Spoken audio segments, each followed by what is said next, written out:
Good morning class. In the previous video I told you the meaning of BRS key. When there is a difference between the cash book and the passbook, for to rectify that error, just because of the difference arise, we need to prepare a statement that is called the BRS. Now we have to record some items in the plus sides and some item are to be recorded in the minus column. So firstly I'll start with the first one. As you can see, there are four kinds of balances which I told you earlier also. Debit balance as per cash book we are doing, it is a favorable balance. So in this the first is check issued but not yet presented for payment. सिर्फ यही points हैं जो आपको ध्यान से consider करने हैं इस चैप्टर में. इन्हीं पॉइंट्स में पूरा चैप्टर कंप्लीट हो जाएगा. सो ध्यान से सुनिए. Cheque it issued but not yet presented for payment. हमने एक चेक इशू कर दिया but up to the end of this month अभी तक हमने उस चेक की पेमेंट नहीं की. अब आपको सिर्फ कैश बुक के पॉइंट ऑफ व्यू से सोचना है. You are preparing a cash book. जब आप कोई भी चेक इशू करते हो that you will recorded in the credit side of cash book because this is my expense. As you can see this is the cash book. We have two sides, two columns, cash, bank, cash and bank. This is credit and this one is debit. When we are issuing a check, हम क्या करते हैं, bye में उस check को issue करते हैं और बैंक के कॉलम से उसको विड्रॉ करते हैं. नाउ दे सेड कि जब आपने चेक इशू किया बट अभी तक आपने उसको पेमेंट नहीं की. जब हमने उसको चेक को इशू कर दिया तो हमारा जो पेमेंट था वो हो गया हमारी तरफ से. मतलब हमने उसको जब अपनी बैलेंसिंग की लेस करके ऑलरेडी शो कर दिया बिकॉज हमारी तरफ से वो पेड हो गया. मतलब हमने अपनी बुक्स में उसको नेगेटिव दिखा दिया बट एक्चुअली अभी तक उसकी पेमेंट ही नहीं हुई है. तो जब उसकी पेमेंट ही नहीं हुई तो आपके पास से आपके बैंक अकाउंट से पैसा गया ही नहीं है. तो हमने उसको जो लेस किया हुआ था वो हमें नहीं करना चाहिए था, इसलिए हम उसको क्या करेंगे, अगेन ऐड करेंगे जिसकी वजह से ये प्लस होगा. Second is credit made by the bank for interest. Credit made by the bank for interest when bank allow interest to the customer. या means when bank allow interest to the customer. उस situation में जब bank ने मुझे interest दिया तो obviously वो मेरे लिए क्या हुई, कैश बुक में इनकम हुई. So it will be added in the amount या it will be added in the bank amount या bank column. So we have to add this one. Next is amount directly deposited by the customer in our bank account. कई बार क्या होता है, customer direct जाकर हमारे bank account में पैसा डिपॉजिट करवा देते हैं. तो जब बैंक में मेरा पैसा डिपॉजिट हो गया तो मुझे अपनी कैश बुक में भी उसको डिपॉजिट करना है. So we have to add that amount जितना मेरे बैंक में ऐड हुआ है मुझे अपनी कैश बुक में भी वो पैसा शो करना है जिससे भी मुझे रिसीव हुआ है उसका नाम रिकॉर्ड करके. Next is interest and dividend collected by the bank. This is income. If we received interest और if we collect dividend from anywhere. Bank ने कलेक्ट किया है तो बैंक ने मेरे पासबुक में उसको शो कर दिया क्योंकि बैंक ने रिसीव किया है तो बैंक अकाउंट में मेरी उसकी एंट्री हो चुकी है. When we are preparing our cash book we also have to show this amount in our cash book as an income. So it will be added in the bank column in the debit side of cash book. So we have to add this one. Next is check paid into bank but omitted to be recorded in the cash book. Cheque हमने deposit कर दिया bank में but हम उसको लिखना भूल गए. जब आपने चेक बैंक में डिपॉजिट कर लिया मींस आपने मनी रिसीव कर लिया, आप उसको लिखना भूल गए. अगर आप उसको लिखेंगे तो ऑब्वियसली आपकी इनकम होगी. So it will be added. Next we have some items which are to be reduced. The first one is check sent to bank for collection but not yet collected by the bank. कि किसी person से हमें check मिला. जब आपको कोई भी check मिलेगा तो आप सोचोगे हमारी इनकम हो गई, हम उसको कैश बुक में डेबिट में रिकॉर्ड कर देते हैं. But up to the end of this month अभी तक उस चेक को हमने इनकैश ही नहीं करवाया है या अभी तक हमें उससे पैसा मिला ही नहीं है. तो जब तक आप उससे पैसा नहीं रिसीव करोगे तब तक वो आपकी इनकम नहीं होगी.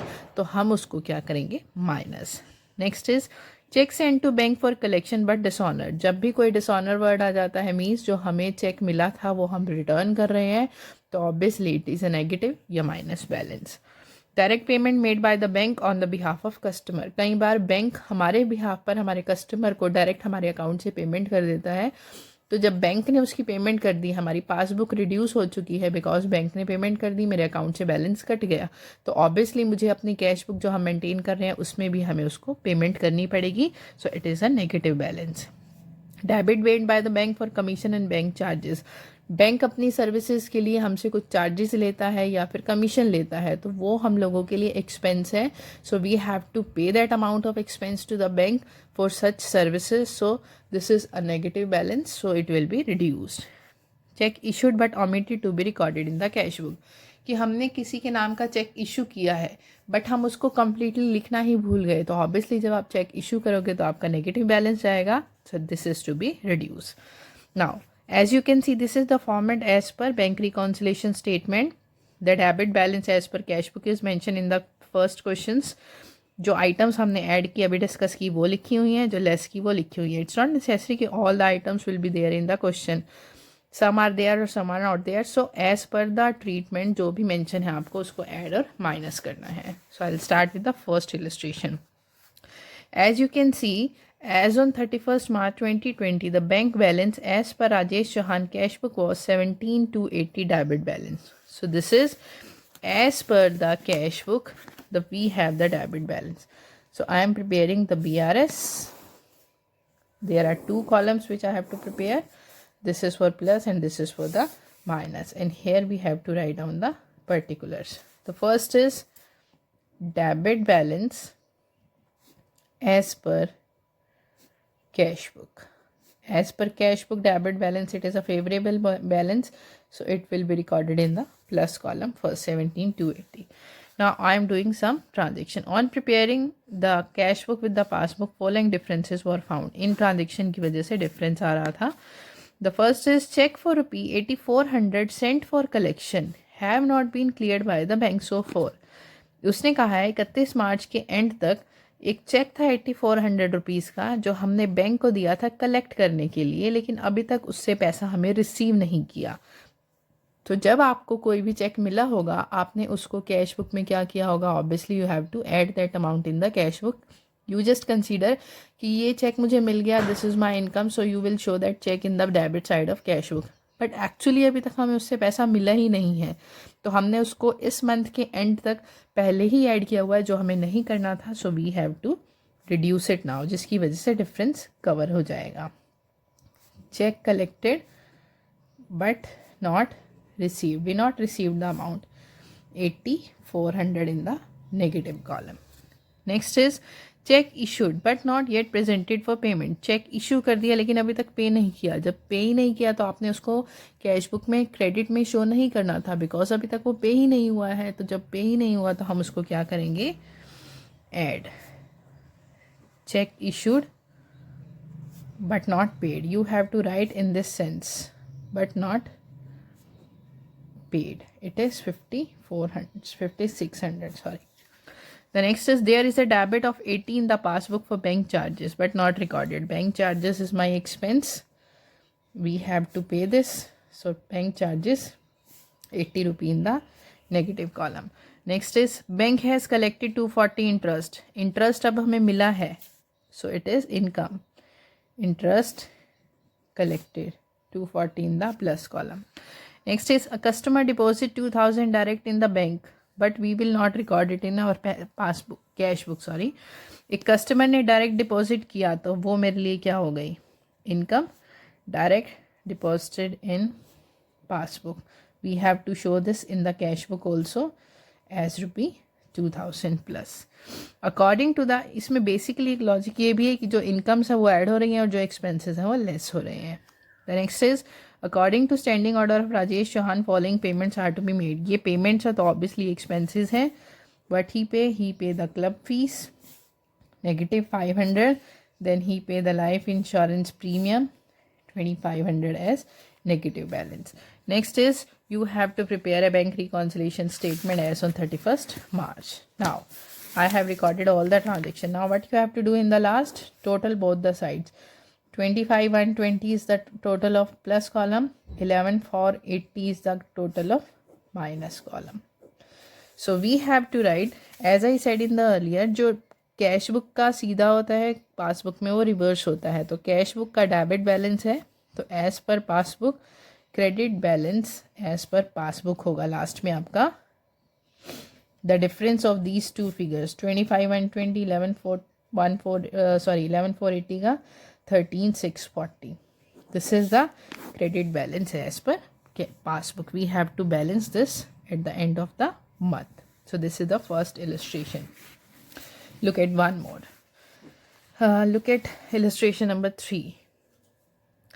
As on 30th June 2016, the bank column of Anil's cash book showed a balance of 8250. So this is third. Try to sort out the second one. I am preparing the BRS for the month of 30th June 2016. They said we have debit balance as per cash book. 2 columns we have to make. This is plus and this is minus. Debit balance as per plus column is, it is 8250 favorable balance. Now the month is 30th June. ध्यान से देखिए, ये 30 जून के month की आपकी PRS हमें बनानी है. The first is out of total check amounting ₹8,000 issued. हमने टोटल 8,000 रुपीज़ के चेक इशू किए थे इस मंथ में. Check amounting to ₹5,800 have been presented for payment up to 30th June. He said हमने 8,000 के टोटल चेक इशू किए थे in the month of June. But out of this 8,000, we paid only 5,800 up to the end of June. Means out of 8,000 हमने सिर्फ 5,800 की payment की है. Rest of the amount is 2,200 जिसकी अभी तक हमने पेमेंट नहीं की. So this is cheque issued but not paid. So you have to add this. जब आपने इशू किए तो इसको माइनस कर दिया होगा, बट जब तक आप उसकी पेमेंट नहीं करोगे तो वो माइनस नहीं होना चाहिए. Check issued but not paid.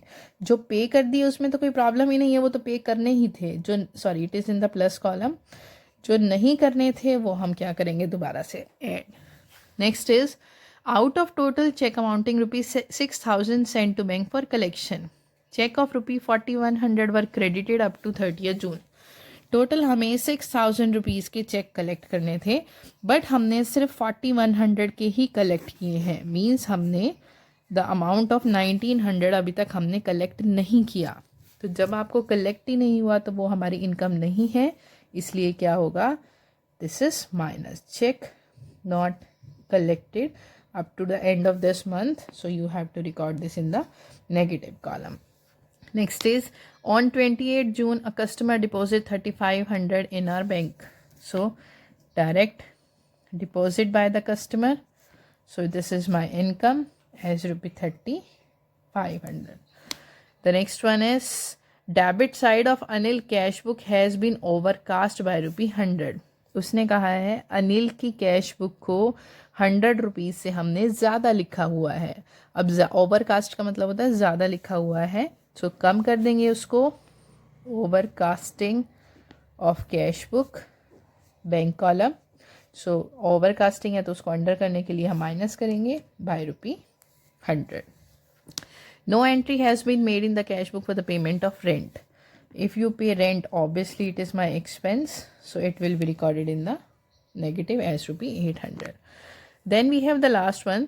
The passbook showed a credit of ₹320 for interest and a debit of ₹40 for bank charges, but these have not been entered.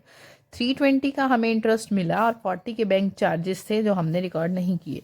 तो interest received is to be added as 320 in the plus column, and bank charges, they are the expense, so they are recorded in the minus column as ₹40. बस last में you have to do the balancing. It is 1420, 270, 2840. So we have the balance, credit balance as per the passbook. I hope this chapter is easy for you to understand क्योंकि इसमें ऐसा कुछ भी नहीं है. 11/4/30. Look at one more illustration number 4 in your book only. From the following particulars, prepare BRS. We have a debit balance as per cash book, so it will be recorded in the plus column as ₹10,000. So the first one is a check for ₹500 issued in favor of Karan has not been presented for payment. हमने एक cheque issue किया 5,000 rupees का करण को, but अभी तक उसकी payment ही नहीं की है. जब पेमेंट ही नहीं की है तो हम उसको क्या करेंगे, प्लस करेंगे बाय ₹500.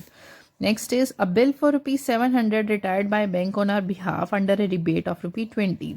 रिबेट हमने बिल ऑफ एक्सचेंज में भी डिस्कस किया था, this is a kind of discount. So he said 700 rupees का बिल है जिसके ऊपर 20 रुपीज़ की रिबेट है. The full amount of the bill was credited in the cash book. उसने कहा है हमने अमाउंट ऑफ बिल रिकॉर्ड किया है सिर्फ कैश बुक में, रिबेट को हमने कहीं भी रिकॉर्ड नहीं किया. रिबेट अगर हमें पेमेंट में डिस्काउंट मिलेगा 20 रुपीज़ का, so it is an advantage, so we will add this ₹20 rupees in our plus column. 700 का उसने कहा है, 700 का बिल रिकॉर्ड कर दिया बट 20 की रिबेट रिकॉर्ड नहीं की, so we have to record only 20 rebate. A check for ₹2950 is dishonored. So dishonored, as I said, it is a negative balance always. So minus column में इसको show करेंगे. A sum of ₹800 deposited in the bank has been credited as 80 in the passbook. 800 का check था, 800 की जगह हमने उसको सिर्फ 80 लिखा है. ये डिपॉजिटेड है, रिसीव्ड अ चेक है. सो 720 से अब हमें और लिखना है बिकॉज 80 तो हम ऑलरेडी लिख चुके हैं out of 800. So you have to record this ₹720 also in your passbook. So we have to record the amount of 720 in our BRS statement. They said a sum of ₹800 deposited in the bank has been credited as ₹80 in the passbook. हमने 800 rupees का था उसको सिर्फ हमने 80 record किया है. So the 720 जो हम एक्स्ट्रा अमाउंट है वो हमने अपनी पासबुक में रिकॉर्ड, कैश बुक में रिकॉर्ड कर दिया है, लेकिन पासबुक में तो अभी हमने सिर्फ 80 रुपीज़ ही रिकॉर्ड किए हैं. One more thing I want to tell you, जो बैंक की पासबुक है आप उसमें चेंजेस नहीं कर सकते क्योंकि वो बैंक प्रिपेयर करता है. आप जो चेंजेस करेंगे अपनी कैश बुक में करेंगे. तो इस ट्रांजैक्शन में बैंक ने सिर्फ 80 रुपीज़ लिखे हैं तो आपको भी 80 लिखने थे. 720 अगर बैंक ने अभी नहीं लिखे तो वो आपको भी नहीं लिखने हैं. तो हमने जब रिसीव किया होगा हम टोटल 800 लिख चुके हैं बट सिर्फ बैंक ने 80 ही रिकॉर्ड किया है. So you have to record 720 in the minus क्योंकि आपने 800 लिखा हुआ है, बैंक ने उसको 80 लिखा हुआ है. तो एज आई सेड, बैंक की पासबुक को हम लोग चेंज नहीं कर सकते, तो हमें अपनी कैश बुक को चेंज करना होगा. सो हम 720 से इसको माइनस कर देंगे तब हमारी कैश बुक पासबुक इक्वल हो जाएंगी. The next is payment side of cash book has been undercast. Undercast का मतलब होता है कैश बुक की credit side means payment side को कम लिखा हुआ है, तो आप लिख सकते हैं इसको और 200 रुपीज़ से पेमेंट नेगेटिव हो जाएंगी. The next is a bill for ₹1,000 has been dishonored. This is BR dishonored, negative again 1,000 rupees. In the last, you have to find out the balance. Again, we have the credit balance as per passbook, the difference of these two columns. That's all. So now you have to sort out up to illustration 5 as well as the exercise question. The next topic I will discuss in my next video. I hope this chapter is easy for you to understand. Thank you so much.